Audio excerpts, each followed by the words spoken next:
Halo dulur, selamat datang di Media United, channel fans MU paling netral. Menang dipuji, kalah dibully. Di video kali ini ada beberapa berita yang menurutku sangat menarik untuk kita bahas bersama. Apa aja? Langsung aja dulur. Kita masuk ke berita yang pertama. Eksklusif, Manchester United menyetujui kesepakatan untuk merekrut pemain berbakat asal Mali kelahiran tahun 2000. Seko Kone dari Guidars FC. Here we go. Ada lagi pemain baru yang didatangkan.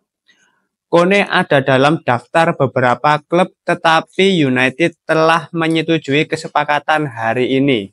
Kone dianggap sebagai pemain bertalenta terbaik.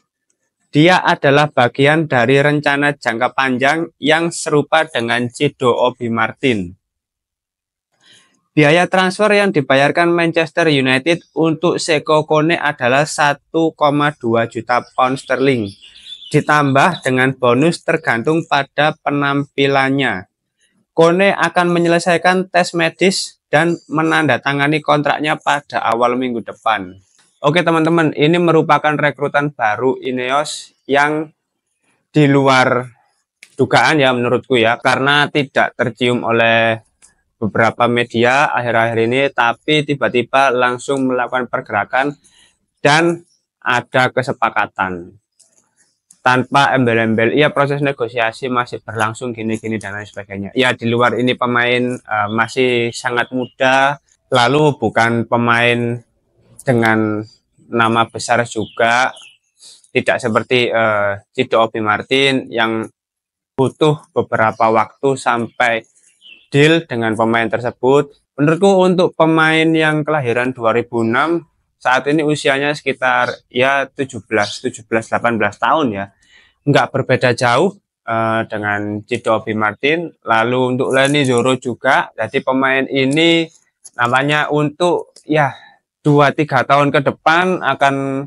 masuk ke tim senior Manchester United, dan kita akan lihat apakah pembelian manajemen saat ini bisa benar-benar berdampak baik di 3 tahun ke depan. Karena kalau sekilas tadi aku lihat statistiknya di SofaScore ya teman-teman, memang masih belum banyak yang bisa kita lihat. Tapi pemain ini terlibat dalam kompetisi World Cup U17 bersama Mali ya tentunya ya. Dan sekilas aku lihat untuk statistiknya juga lumayan, mungkin belum bisa aku tampilkan sekarang. Dan tadi ketika aku lihat heatmapnya, wah pemain ini seorang pemain yang berposisi di gelandang bertahan itu cukup bagus ya. Ketika kita bandingkan dengan rekan setimnya, dan kita lihat untuk pemain seusianya itu rata-rata skornya di tiap penampilan itu 7,71. Bahkan ada beberapa pertandingan yang skornya sampai 8,5. Menurutku aku sendiri juga belum melihat ya penampilannya secara keseluruhan, ya hanya potongan di highlight, tapi itu tidak bisa menyimpulkan pemain ini bagus atau enggak. Tapi melihat sekilas data yang ada, ini bisa menunjukkan bahwa Seko Kone ini pemain yang potensial dan sangat bagus untuk prospek jangka panjang. Apalagi usianya yang masih 17 tahun ya. Ini sangat menarik karena ya Manchester United perlahan tapi pasti merekrut pemain-pemain yang bisa atau berpotensi menjadi bintang, sesuai yang sudah dikatakan oleh Sir Jim Ratcliffe pada waktu itu. Dia tidak akan merekrut Mbappe, tapi dia ingin menciptakan pemain-pemain yang bisa seperti Mbappe.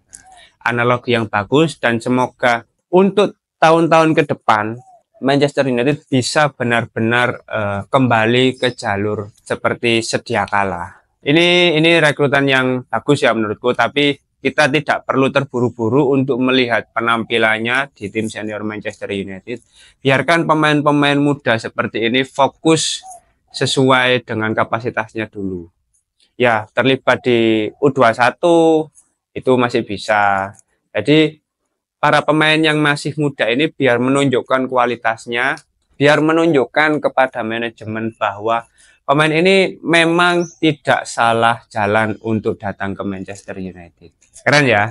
Ini nggak ada rumor-rumor atau apa, tahu-tahu langsung deal. Nah, Manchester United harus seperti ini. Jadi tidak perlu ada banyak gosip sana sini, rumor sana sini, tahu-tahu deal. Nah, tapi kalau pemain besar memang tidak bisa ya, dan proses negosiasinya pasti sangat sulit. Tapi menurutku Seko Kone ini akan jadi salah satu pemain yang akan berada di top level bersama Manchester United.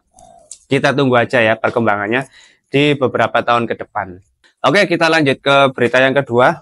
Melansir dari Sky Sport, Juventus sangat tertarik untuk merekrut Jadon Sancho dan sedang menjajaki persyaratan kesepakatan. Pembicaraan mengenai persyaratan pribadi juga sedang dibahas. Manchester United akan mempertimbangkan tawaran yang sesuai untuk Juventus. Ya, ini kabar terbaru mengenai situasi Jadon Sancho. Setelah sebelumnya Jadon Sancho ini sempat ada minat dari klub PSG, namun sampai saat ini masih belum ada penawaran yang diajukan. Dan kabar terbaru nampaknya Juventus tertarik untuk merekrut Jadon Sancho. Ya, pelatih baru Juventus Thiago Motta juga pelatih yang menurutku memiliki ketegasan terhadap pemain ya. Terlihat ketika pelatih ini datang ke Juventus langsung ada sekitar 8 nama yang tidak masuk skemanya, dan 8 pemain ini harus dijual, harus keluar dari Juventus. Ya, semoga ini bukan sekedar pengajuan negosiasi sana sini, tapi bisa benar-benar ada kesepakatan resmi ya antara Juventus dengan pihak Jadon Sancho. Oke lah, PSG kita tidak perlu bicara lagi soal PSG karena PSG toh bulat dari bulan Juli, nggak jelas arahnya mau kemana. Menurutku Jadon Sancho kalau memang ingin keluar dari Manchester United, apalagi selama berada di Manchester United kan dia kesulitan untuk mengimbangi ritme permainan di Premier League. Bisa jadi ketika nanti dia di Serie A itu secara penampilan bisa membaik, mungkin bisa menemukan tempat yang lebih nyaman selain di Manchester United. Ya, kita doakan yang terbaik untuk Jadon Sancho. Ya, kita doakan yang baik, tapi yang baik bukanlah doa dia bertahan di Manchester United, melainkan pindah ke klub lain ya teman-teman ya. Karena sekarang sudah hari Jumat men, kapan lagi dia mau pindah itu loh.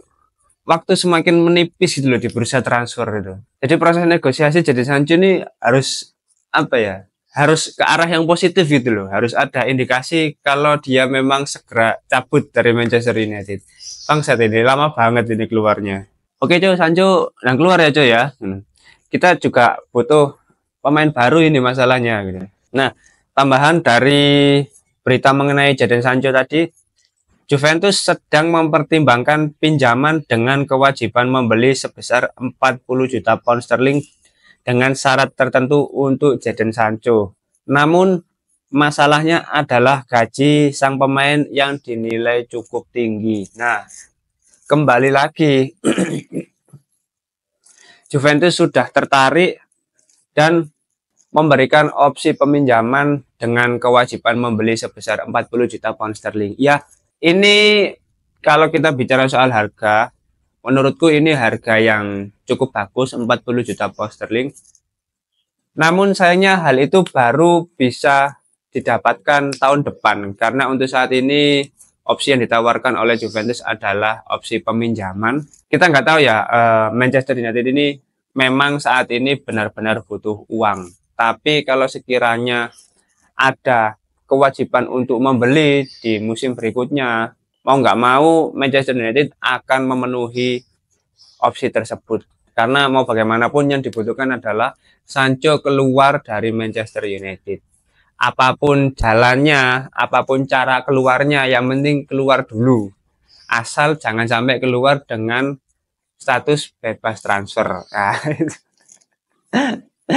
kalau tetap ada value-nya dari klub yang ingin membelinya, itu layak dipertimbangkan sih. Ya, meskipun mungkin untuk saat ini opsinya masih opsi peminjaman, proses negosiasinya nanti ke depannya akan seperti apa, dan kita lihat juga keputusan-keputusan yang diinginkan Manchester United itu nanti akan seperti apa. Menarik ini. Oke, kita masuk ke berita yang terakhir. Ini melansir dari Fabrizio Romano berdasarkan wawancara Erik ten Hag di media ya teman-teman. Di sini Erik ten Hag mengatakan, Erik ten Hag mengomentari terkait rumor dari Manuel Ugarte. Kesepakatan dengan Ugarte, saat kami memiliki berita, kami akan memberitahu Anda. Anda cukup sabar, duduk dan menunggu. Kami tentu bekerja sangat keras dan kami akan selalu berusaha membuat skuad terbaik. Komentarnya mengenai transfer Manchester United secara umum. Ya, karena sampai saat ini memang masih belum ada pengumuman resmi terkait perekrutan Manuel Ugarte, Erik ten Hag seperti biasanya ya, terkait rumor-rumor dia hanya bisa mengatakan ketika kami memiliki berita terbaru kami akan menyampaikan. Ya, kalau misalkan belum ada info resmi dari pihak klub dan dia sudah menginformasikan lebih dulu, tentu akan jadi blunder tersendiri ya. Tapi menurutku komentar Erik ten Hag ini mengindikasikan bahwa Manchester United memang masih dalam proses negosiasi untuk perekrutan Manuel Ugarte. Dan sepertinya memang tidak perlu menunggu waktu lama sampai proses perekrutan ini diresmikan. Karena kalau kita lihat dari diksi yang disampaikan, kita harus bersabar dan menunggu. Nah, menunggu sampai berita ini benar-benar diresmikan oleh Manchester United terkait perekrutan Manuel Ugarte. Ya, seharusnya proses negosiasi dengan Manuel Ugarte ini bisa segera diresmikan ya, karena sudah sangat lama sekali, sudah hampir 2 bulan sejak Manuel Ugarte ada kesepakatan secara personal untuk pindah ke Manchester United. Jadi mari kita tunggu bersama ya, mungkin hari ini, nanti malam, atau besok sebelum laga melawan Brighton, atau justru setelah laga melawan Brighton pengumuman terkait perekrutan Manuel Ugarte akan diberitakan. Karena ya kita nggak ada yang tahu ya terkait berita peresmian ini. Bahkan sebelumnya untuk proses perekrutan Noussair Mazraoui dan Matthijs de Ligt itu aku juga sempat kaget ya. Kurang dari 10 menit laga berlangsung, pengumuman kesepakatan resmi itu langsung diberitakan. Aku sempat, kurang 10 menit laga pertandingan melawan Manchester City di Community Shield waktu itu ya, langsung berita mengenai kepastian Matthijs de Ligt dan Noussair Mazraoui diumumkan. Gempar langsung. Nah, untuk Manuel Ugarte ini bisa jadi nanti situasinya akan seperti itu atau berbeda, kita nggak ada yang tahu. Tapi untuk saat ini yang bisa kita lakukan adalah menunggu dan mensupport apapun yang dilakukan oleh manajemen. Oke, mungkin itu dulu ya update terbaru dari Manchester United mengenai proses di bursa transfer. Terima kasih sudah menonton video ini. Jangan lupa like, komen, dan subscribe. Salam.